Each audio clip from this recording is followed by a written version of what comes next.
All right, thank you again. Thank you, media, for your patience since this morning when my colleague, the Honorable Anthony Albanese, arrived from Australia. He went straight into Parliament, actually to the Government House, paid respect to the Governor General, then to Parliament.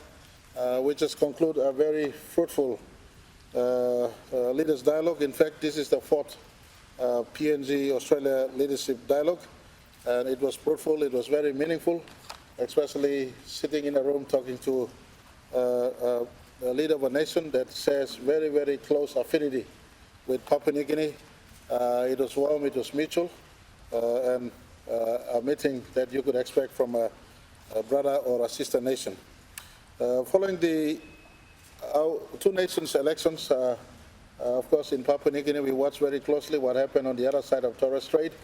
It was Labour and the Honourable Albanese as Prime Minister and in government. On our side, Pangu returned to office, and in government, as I did make mention in Parliament today, this time 50 years ago, it was a Labour-Pangu combination that set and paved the way for Papua New Guinea to march towards political independence in 1975. And so today was warm, was cordial, especially as we come to the juncture of PNG-Australia relationship in the time we've been independent, going 48 years now, and to soon reach 58 years of us being politically independent. There were issues that we have to address. More importantly, as I did make mention in my speech, for the younger generations of Australians and Papua New Guineans, lest you forget our shared history. As we march forward into the future, the more we move into the future, the distant 1975 and the 70s will be. The distant 1940s and the events of Kokoda and the World War would be.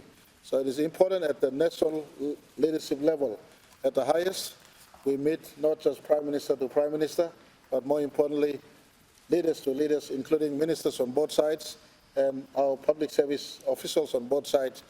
This meeting was the highest you could possibly have between PNG and Australia as far as my memory could recollect. And for today, we came out of a very, very fruitful discussions. In those discussions, our focus remained in how we could entrench our two nations and expand going forward. Key of the issues, we tried to look at what our comprehensive strategic and economic partnership means for us to look deeper, look closer, and expand. And for Papua New Guineans, you would have heard Prime Minister Albanese spoke in Parliament today that he'd like to expand. And from where I sit as Prime Minister of your country, I'm satisfied that we are elevating to higher heights in how we relate, especially those areas that concern on people to people and business to business, because from government to government, there's always been good rapport, good exchanges, good understandings.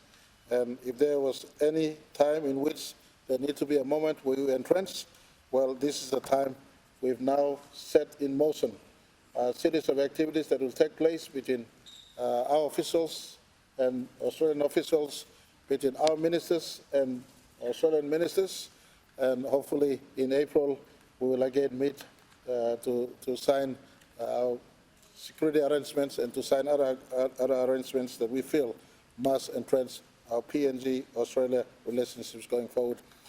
Today I was pleased to have had Prime Minister Albanese's address to our Parliament. He spoke on issues about continued support in where they have been supporting us, as well as elevating support.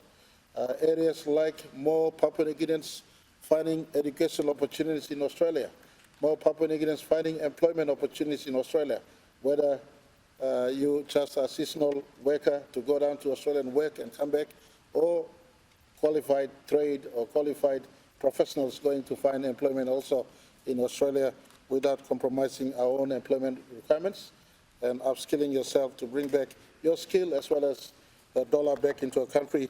Those conversations are contemporary, those conversations are timely. He has raised those issues on his own accord, quite complementary to the way I've been focused on PNG-Australia relationship.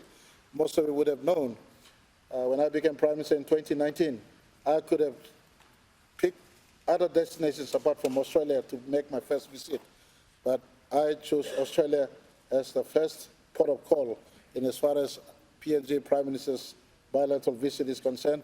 My visit to Australia signals that Australia is the #1 foreign relationship we have with us without compromising our other relationships.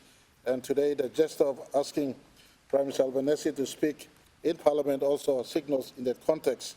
And so we had good meetings, people-to-people relationships, business-to-business relationships, and of course our government-to-government relationships have been anchored.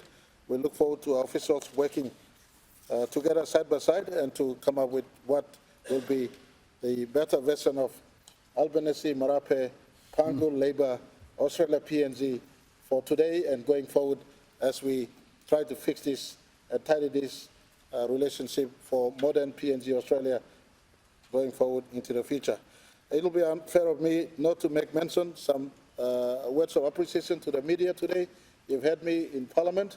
I also want to appreciate Australia's help to us since we've been independent the last 47 years, even before that for the missionaries and the Kiabs.